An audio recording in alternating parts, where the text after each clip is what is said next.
Well, hi, everybody. I'm Don Stewart, and welcome to another edition of Breaking News. Today is Wednesday, the 26th day of June, 2024.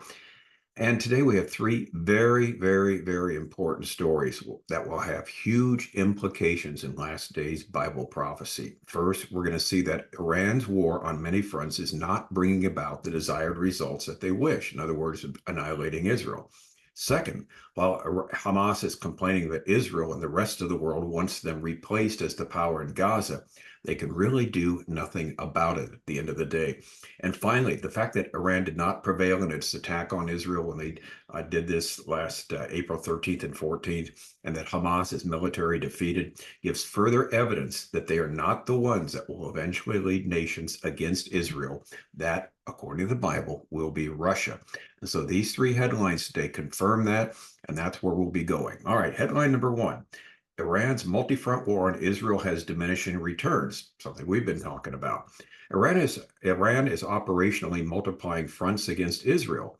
In some areas, the groups claim success, and others, it's unclear if the claims match reality. And then they go on to give some examples. Iranian proxies, including the Houthis, Iraqi militias, and Hezbollah, have carried out attacks targeting Israel and Israel-linked targets on June 24th, June 25th. However, the attacks are no longer a surprise. In some cases, the proxies have had some successes. However, their successes may have been diminishing returns because Iran is now using all these groups to attack, but Iran cannot shift the equation against Israel. And this is the key. The equation has not been shifted with their attack in April when they threw everything but the kitchen sink at Israel, and Israel responded along with the Western nations, and basically no harm was done to Israel. With Hamas now, as we're going to see, basically being defeated militarily, and there's movement now to replace them in Gaza. These are Iran's, surrogates. And we'll see what happens, as we're going to mention also with Hezbollah. If Hamas is being defeated, which it is, and Iran is not getting what they want to get out of all this, we'll see if Hezbollah even enters in some type of regional war, regional battle. They may or they may not. We just don't know. Anyway, the article goes on to say the Iranian-backed militias in Iraq, which are called the Islamic Resistance in Iraq, said on Wednesday that they attacked a vital Israeli target in the port of Eilat with several drones. Well, in fact, I got the message there on my Red Alert Israel, the app there when it went off. They attacked a military base, but again, the success was basically nothing. The hostile aircraft infiltration did happen. The area of Eilat UAV was identified approaching Israel, and that's an unmanned aerial vehicle approaching Israeli territory from the area of the Red Sea. But what happened? It fell off the coast of Eilat. And so this is what we're seeing. A lot of things that Iran has done through its surrogates with a lot of boasting and bragging are not bringing about the desired results. And this is what the article is emphasizing. What we see is a clear pattern. Iran is operationalizing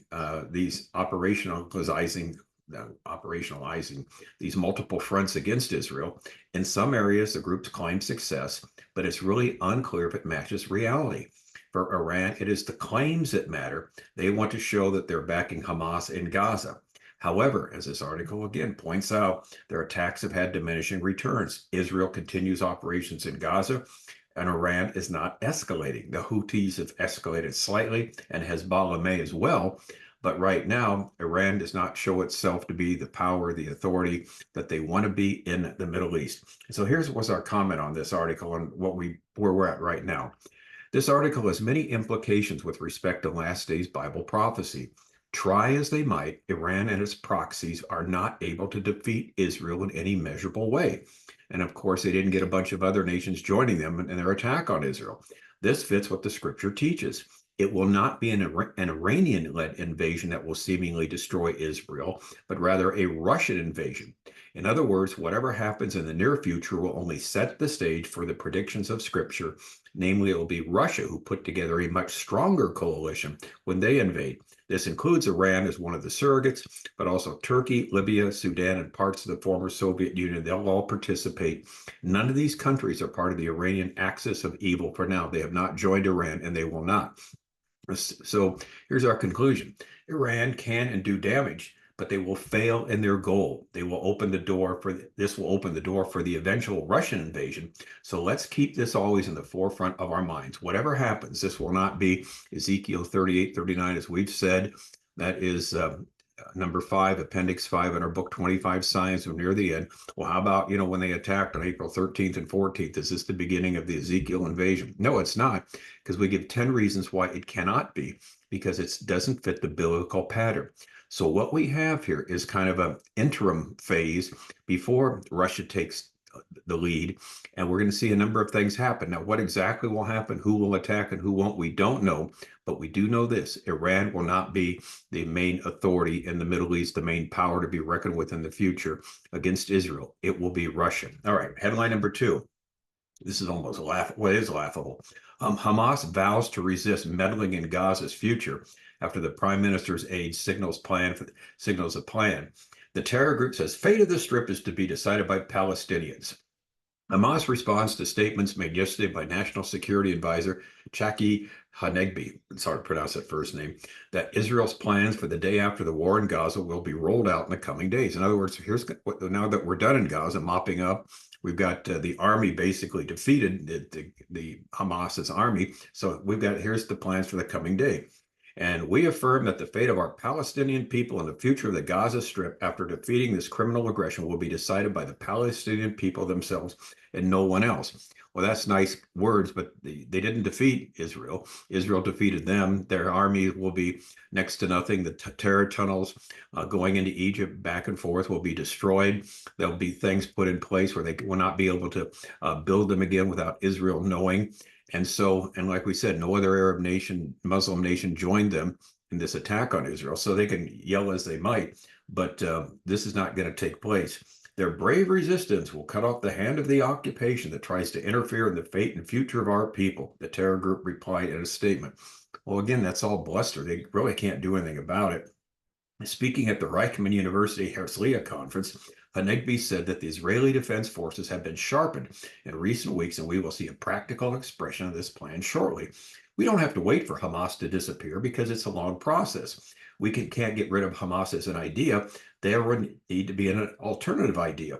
The alternative put forth by Hanegbi, a government based on locals who are willing to live alongside Israel, backed by moderate Arab states. Now, whether this works or not, the bottom line is it won't be Hamas calling the shots. The Arab world won't allow it, and certainly the Western world won't allow it because they don't want a repeat of what happened on October 7th. So Hamas is losing its power, and again, they will be yelling and screaming, and they'll be doing things. They'll be doing terroristic, operations. We know that. But as far as running Gaza, as far as having this, authority that they've had in the past, that's going to be gone. And that does set the stage for what Scripture says will happen in the future. Now, there's a third headline that basically says the same thing in another way. A decisive Hamas victory will impact Hezbollah as well. A complete victory in the Gaza Strip could shake Hezbollah's Secretary General Hassan Nasrallah's confidence and demonstrate the potential consequences of a conflict with Israel.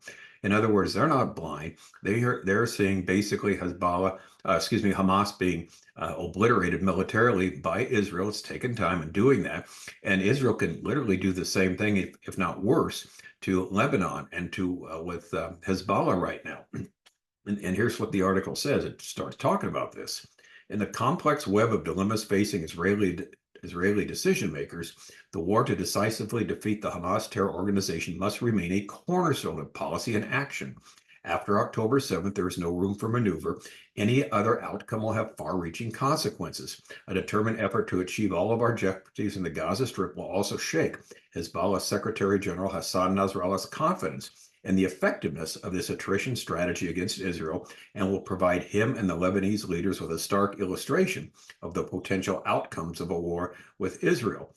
The dispute at the top of the political security echelon on Gaza-related issues reflects not only differences in approach to this strategic approach of the war, but also gaps in assessing the effectiveness of efforts and how to synchronize with Gaza fighting and other threats.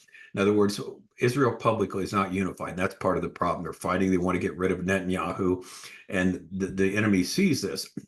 They think it's an opportunity, and for propaganda and expressing their frustration and despair that they didn't do what they wanted to do.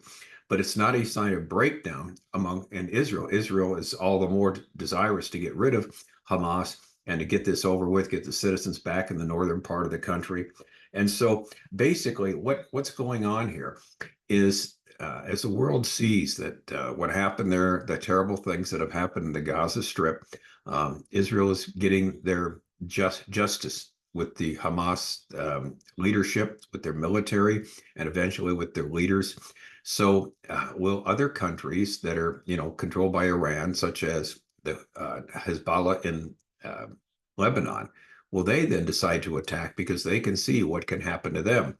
In fact, there's one Lebanese politician, you may recall when we first started doing these, if you've been with us from the beginning of these videos, they said, we don't want any war with Israel because they could bomb us back into the Stone Age. And that's true. Israel has the capability, the firepower to do this if they so desire.